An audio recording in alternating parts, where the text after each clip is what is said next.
ustedes han seguido las noticias sabrán que hubo hace como un mes o un mes y medio una reunión de diputados panistas con el partido ultraderechista español Vox, que se juntaron para decir que, entre otras cosas, les preocupaba mucho el comunismo, que ahí vienen los comunistas. ¡Qué barbaridad!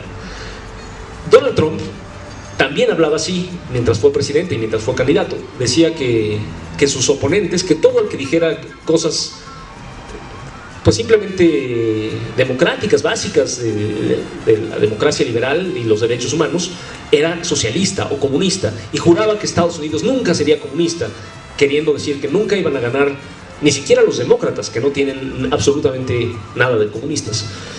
Jair Bolsonaro, el presidente de Brasil, es otro de estos personajes que ven el comunismo en todos lados. O sea, que dicen, voten por mí porque si no van a venir los comunistas. ¿Y quiénes son los comunistas? Pues no sé, si su esposa quiere derechos iguales al esposo, ahí está el comunismo. Si los homosexuales quieren los mismos derechos que los heterosexuales, ahí está el comunismo. Si la gente empieza a hablar de por qué hay racismo en la sociedad, cuidado, esto es el comunismo. Y eso me recordó hace 1848, o sea, hace siglo y medio y cacho, hace más de siglo y medio,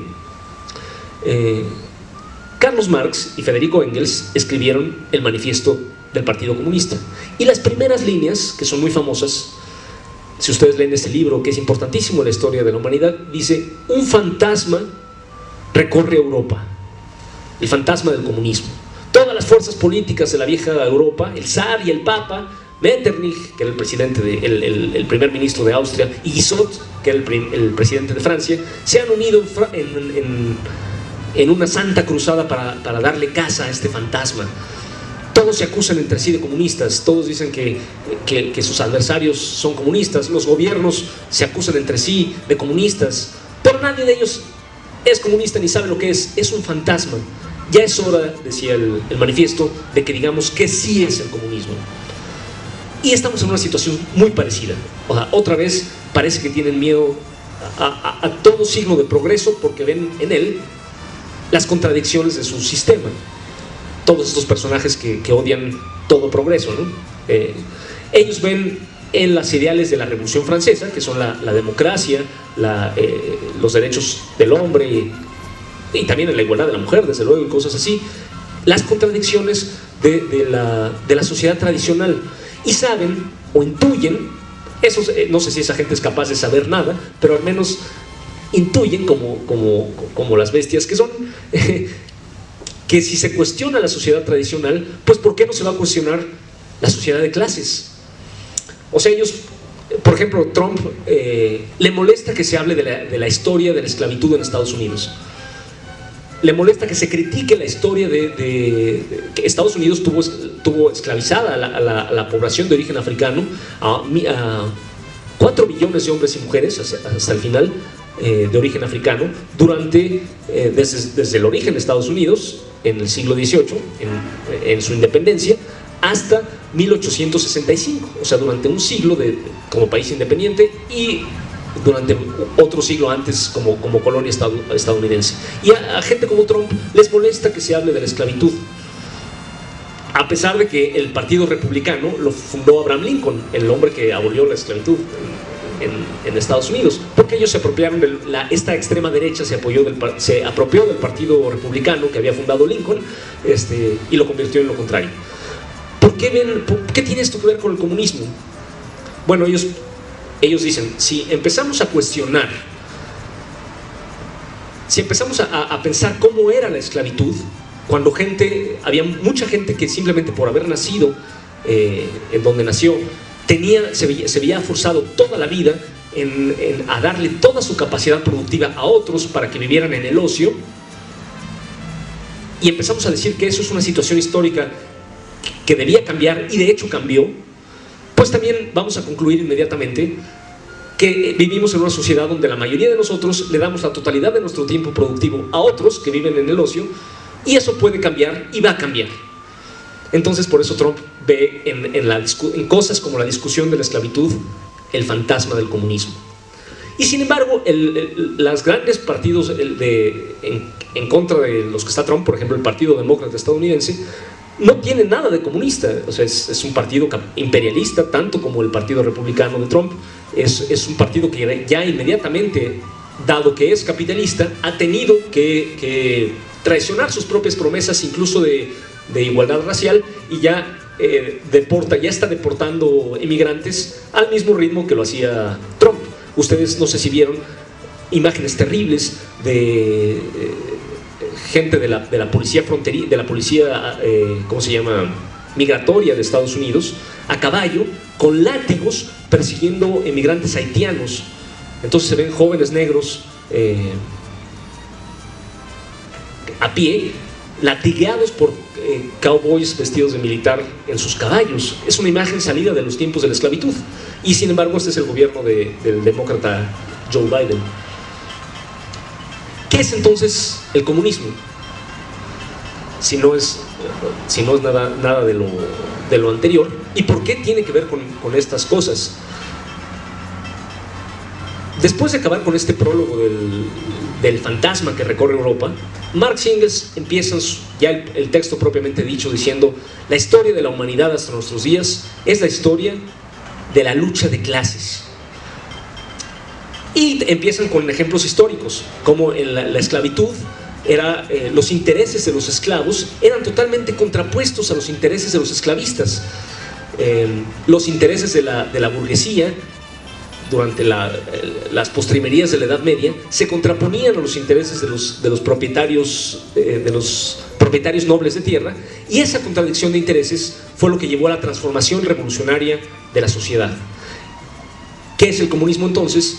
Es sencillamente el hacer la versión consciente de los intereses de la clase trabajadora, de los intereses específicos de la clase trabajadora en la sociedad capitalista. A lo mejor es más fácil imaginar los intereses específicos de una clase en contra de su sociedad, no en la sociedad presente, sino si imaginamos una sociedad del pasado. Por ejemplo, el esclavismo.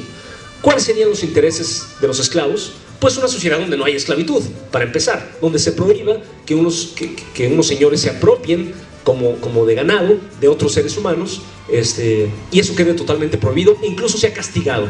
Y la propiedad productiva de los esclavistas se reparte entre los esclavos, porque de otro modo no podrían vivir. En las sociedades esclavistas había muchos, por ejemplo, imaginémonos la antigua Roma o la antigua Grecia. Podían ser sociedades democráticas, como era la ciudad-estado de Atenas, donde todos los ciudadanos libres tenían derecho a votar en la asamblea y se dividían en agrupaciones contrapuestas, ¿no? O sea, los partidarios de Tucídides eran enemigos de los partidarios de Pericles, pero todos ellos eran por igual hombres libres, propietarios de esclavos.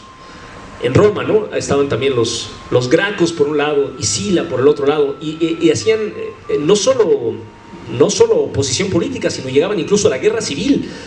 Guerreaban entre sí por ver quién gobernaba Roma y tenían ideas sociales distintas. Unos querían apoyar un poco más a los campesinos pobres, y otros querían apoyar solo a los grandes aristócratas. Pero todos ellos estaban de acuerdo en mantener la esclavitud.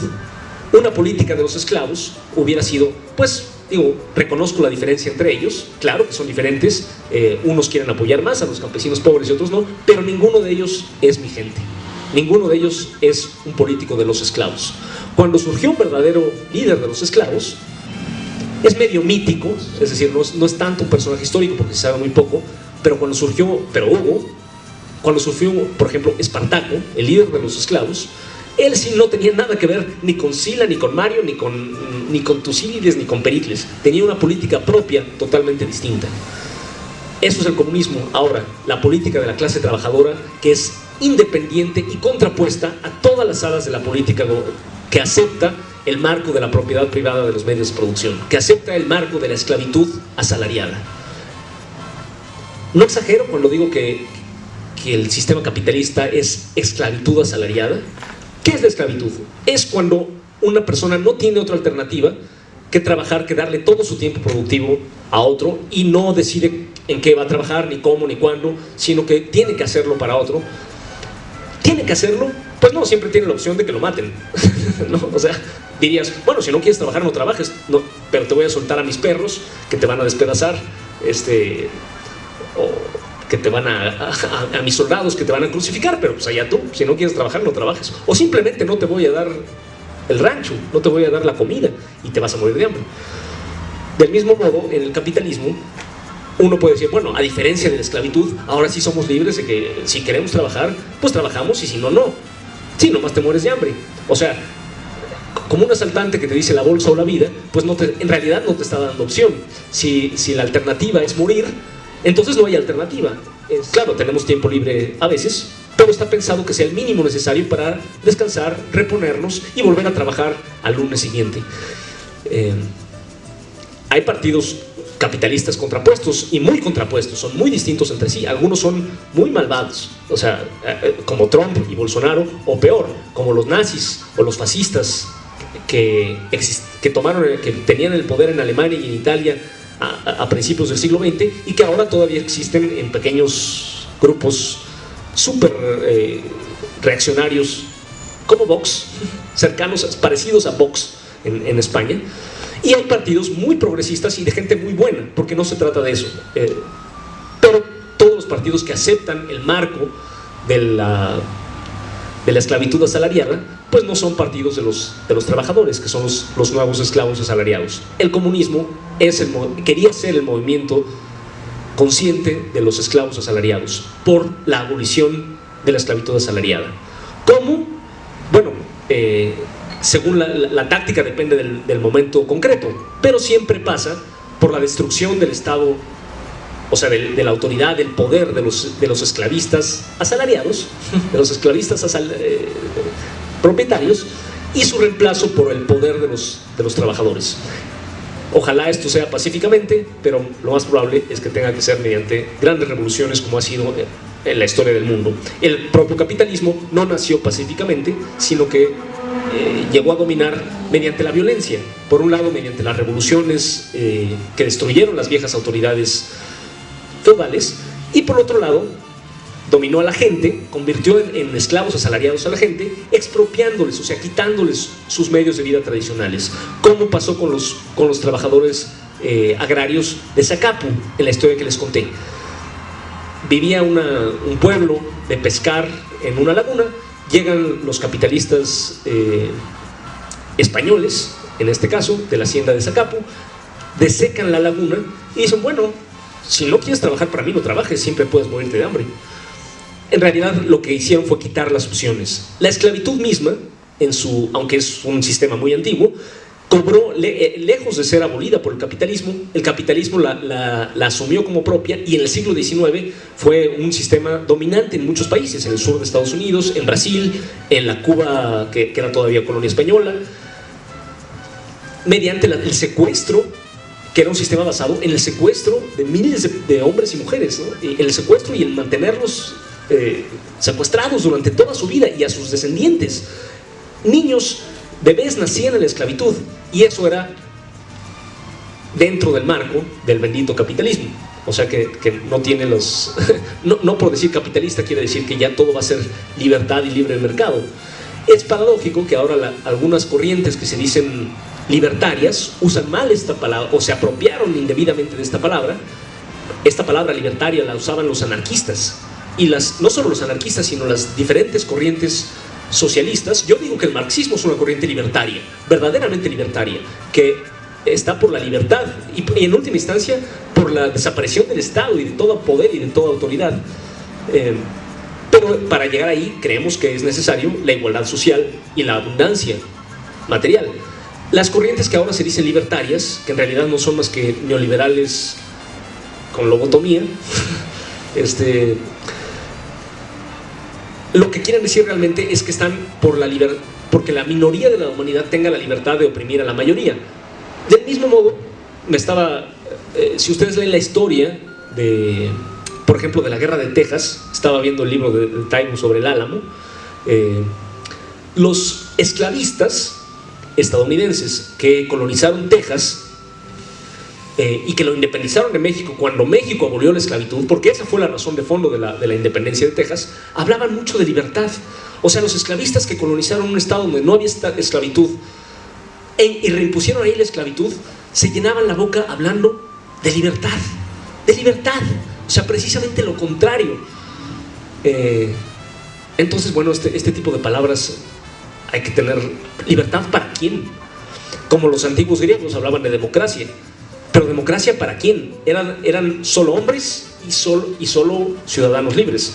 Los extranjeros, las mujeres y los esclavos, no se diga las mujeres esclavas extranjeras, no tenían derecho a participar en esa democracia.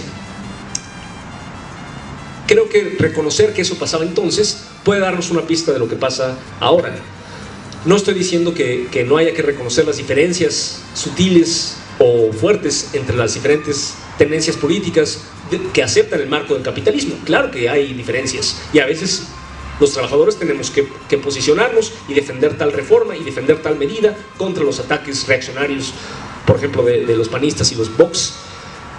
Pero el comunismo al menos significa que los trabajadores nos identifiquemos como trabajadores y trabajadoras y reconozcamos que cualquier partido, corriente o tendencia que acepta el marco como algo eterno y natural de la propiedad privada, de los medios de producción, no es nuestro partido, no es nuestra gente, no es nuestra política. La política comunista es otra cosa. Hoy poquísimos grupos son realmente comunistas, ni tan pocos, pero relativamente pocos comparados con la ideología dominante.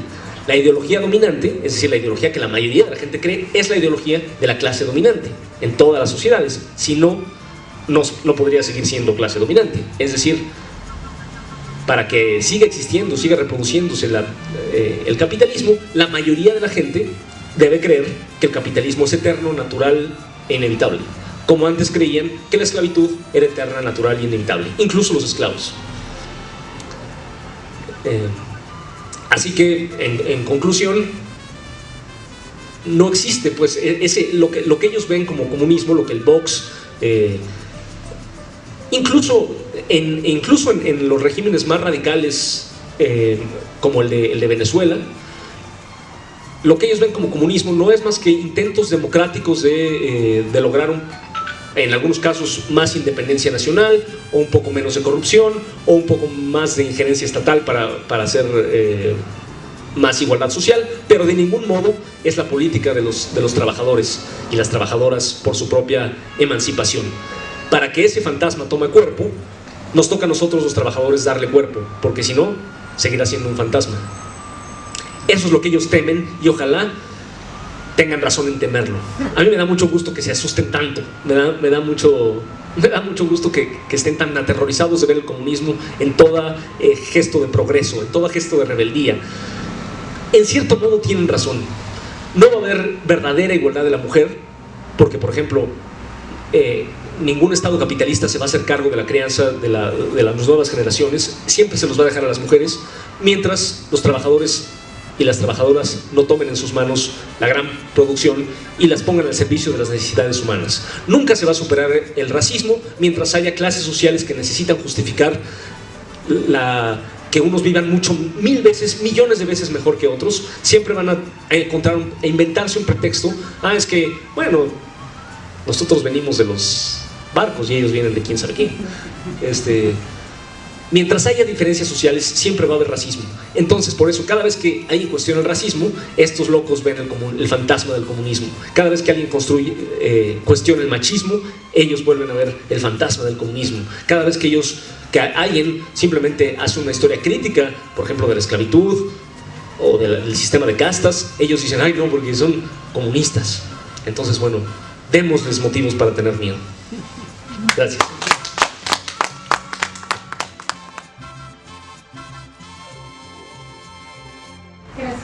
Yo tengo curiosidad, ¿por qué la mayoría de la gente relaciona dictadura igual a comunismo, dictadura igual a socialismo?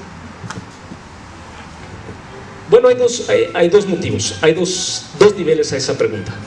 Una es por buenas razones y otra es por malas razones. ¿Cuáles son las buenas? ¿Cómo puede haber buenas razones? Carlos Marx dijo que toda su doctrina, que él no había inventado mucho, porque ya muchas partes de su doctrina estaban en otros teóricos anteriores. Los franceses ya explicaban la historia en términos de lucha de clases. Adam Smith ya hablaba de la teoría del valor por el trabajo. Entonces decía Marx, ¿yo qué descubrí? Bueno, junté todo eso, pero además descubrí que todo eso solo puede llevar a la dictadura del proletariado. Dictadura quería decir, en esas palabras, sencillamente un gobierno que no se atiene a leyes porque acaba de llegar, o sea, todo gobierno que acaba de llegar a un nuevo poder es una dictadura, aunque no simplemente significa un poder no institucional. O sea, que alguien decide. Normalmente, obviamente, esto es muy malo porque significa que un señor muy poderoso se salta todas las leyes y hace lo que quiera. Entonces, por eso la palabra dictadura, con razón, tiene una acepción muy negativa. Pero Marx quería decir que los trabajadores van a mandar pasando por encima de todas las leyes y van a crear sus propias leyes, pero mientras las crean van a actuar según sus intereses y según su democracia directa. En 1871 hubo una insurrección de la Guardia Nacional Francesa en París y los trabajadores tomaron la ciudad y gobernaron con democracia directa, ¿no? O sea, lo que decía la Asamblea de Trabajadores se hacía y no había ninguna ley que eso quería decir, eso decía Marx, es la dictadura del proletariado. Yo creo que mucha gente no le tiene tanto miedo a la palabra dictadura como a la palabra proletariado. O sea, yo me imagino un señor, y de hecho lo dicen, hay hombres que dicen así, ¿no? Imagínense que mi sirvienta mande. Eso es lo que les da miedo. O sea, no que sea una dictadura, sino que sea imagínense que esa gente del metro mande a mí. Eso es lo que les da miedo, ¿no? Pero también hay una mala razón. Las organizaciones obreras también son humanas. No somos ángeles, ¿no? Ninguna clase social está hecha de ángeles. Y degeneran y se burocratizan. Si ustedes salen de aquí, ha estado en un sindicato, saben que eso es bien posible. O sea que los funcionarios del sindicato pues empiezan a tener a operar más para su propio beneficio como funcionarios que en beneficio de los afiliados. Eso se llama la burocratización de una organización obrera. Y pasa necesariamente mientras los trabajadores no tengamos el poder. Mientras seamos una clase marginal, los líderes del movimiento obrero van a querer vivir como burgueses. Y lo logran. A veces lo logran a lo grande, ¿no? Bueno, ya creo que ya no tanto, pero en el siglo XX los Fidel Velázquez, los Rodríguez Alcaine vivían y los Luis N. Morones antes de ello, en tiempos de Primo Tapia, vivían como grandes burgueses. Eso es la burocratización del sindicato. Los partidos obreros también pueden degenerar.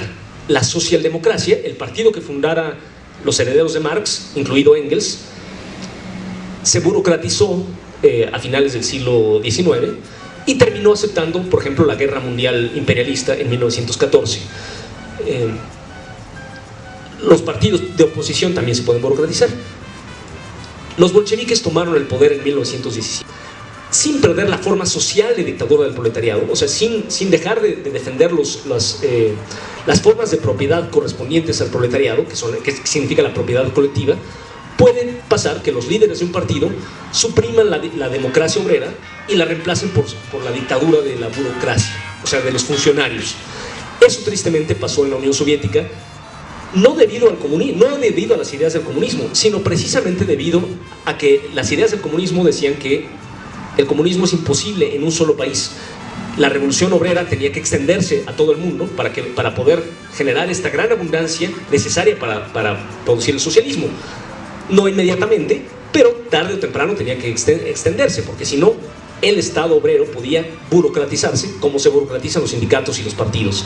Y eso fue exactamente lo que pasó en Rusia.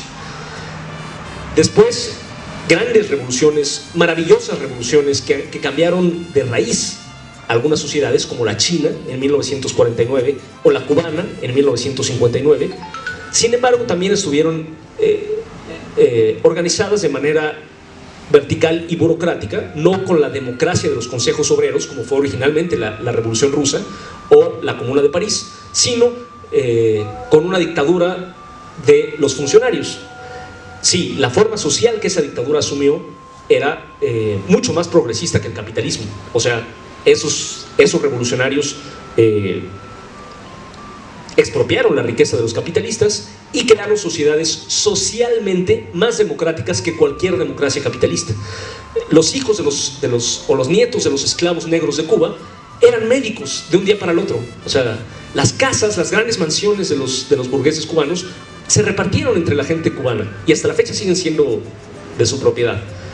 Y en China eso pasó, pero en el país más poblado de la tierra. Pero es verdad que no ocurrió a través de una democracia de trabajadores, sino a través de una dictadura de la burocracia, de los funcionarios, cada vez más distante de los intereses de los trabajadores. También, por ejemplo, era nacionalista esta burocracia, quería defender sus propios intereses contra los de la Revolución Mundial. Por eso Stalin disolvió la Internacional Comunista que había fundado Lenin en 1919 en el contexto de la Segunda Guerra Mundial para quedar bien con los gobiernos de Roosevelt y Churchill. Ustedes recordarán que hay una famosa foto de Stalin con Roosevelt y Churchill. Roosevelt y Churchill eran unos perfectos imperialistas, los dos. Churchill era abiertamente racista, tan racista como Hitler. Eso no era lo que... O sea, tenía otros intereses, porque era inglés y no alemán, como Hitler. Pero él decía que había que acabar con los indios de la India, que los indios de la India no tenían que gobernar, que eran los ingleses los que tenían derecho a gobernar en la India. Era un perfecto cerdo imperialista, ¿no? Y Roosevelt era más buena onda, pero era el presidente de Estados Unidos. Ese era el presidente que defendió a las compañías petroleras a las que Lázaro Cárdenas les expropió el petróleo y no quería comprarle petróleo a México, el vuelo de Roosevelt. O sea, seguía siendo un presidente imperialista. Bueno, para quedar bien con ellos, Stalin disolvió la Internacional Comunista, que era el partido mundial de la revolución. En ese sentido sí es verdad que muchos comunistas se han apropiado del Estado y han establecido, la palabra dictadura es imprecisa, pero han establecido regímenes innecesariamente autoritarios. En Cuba, por ejemplo, hasta la fecha, con todo lo maravilloso que tiene la sociedad cubana actual, también es cierto que, por ejemplo, la prensa no refleja las distintas tendencias de la clase obrera cubana. No hay enfrentamiento de tendencias, no hay debate, no hay autocrítica, no hay crítica. La única autocrítica viene de arriba, como pasaba en la URSS. Sí había autocrítica cada determinado tiempo. ¿Saben qué? Ustedes la cagaron todo este tiempo. O sea, resulta que todos ustedes eran criminales y traidores. Pero eso venía de arriba, no de abajo. No había confrontación de ideas. Eso no es democracia, ¿no? La democracia obrera... ¿Por qué toda democracia tiene carácter de clase? Hablar en abstracto de democracia es una trampa siempre, ¿no? Hablar que queremos simplemente que venga la democracia puede querer decir que queremos que regrese la democracia de los esclavistas.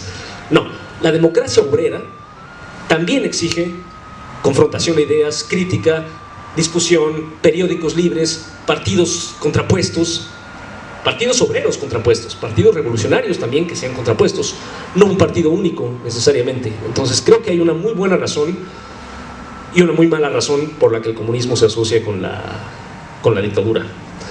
Por lo demás, creo que también es verdad que la gente a veces minimiza el peso de la realidad social y le da demasiada importancia a las buenas o malas decisiones de los políticos. O sea, qué barbaridad, dice un mexicano pobre a otro. En Cuba no pueden viajar a Europa. ¡Qué barbaridad! Imagínate, necesitas unos papeles oficiales para ir a Cuba. Digo, a ir a Europa. Bueno, aquí también se llama dinero. Si llega, hola, quiero ir a Europa, es mi derecho, pues sí pague su boleto. Y además tampoco es cierto, porque además si viajas sin visa, te detienen, te latiguan como a los haitianos. O sea, ni siquiera eso es cierto. Pero incluso si hubiera verdadera libertad de tránsito, o no sé, ¿sabías que en Cuba nadie puede tener un periódico? ¿Quién de ustedes es dueño de un periódico? No. Pues váyanse a Cuba, porque allá no se puede tener un periódico. No, pues aquí tampoco podemos ser dueños de periódicos, a menos que seamos ricos, ¿no? Lo que en Cuba falta no es una democracia capitalista como las nuestras, sino una democracia proletaria donde la propiedad común se administre democráticamente, y eso quiere decir con corrientes contrapuestas, ideas distintas, etcétera, ¿no? Pero cuidado con la gente que imagina que democracia es que mi periódico se venda en Cuba. O sea, que mi libertad de tener esclavos, mi libertad de tener sirvientas, ¿no? La gente que dice, en Cuba nadie es libre porque no puede tener sirvientas. Así dice la gente, ¿no? Eso es su idea de libertad. Y es verdad, ¿no? En Cuba no existe eso. No existen las casas lujosas donde vive una familia donde podrían vivir 100, o una familia que es propietaria de 100 casas y vive en una de ellas y el resto las renta, ¿no? Eso no existe. Entonces, pues es verdad que el gobierno cubano es muy autoritario, pero la sociedad es distinta. Y entonces hay que distinguir, me parece, una cosa de otra. Luchar siempre. Yo soy un ferviente creyente en la democracia, pero en la democracia obrera, o sea, en la democracia de los trabajadores. Y si me vienen a contraponer la democracia de los capitalistas, me pongo en guardia. No sé si alguien más tiene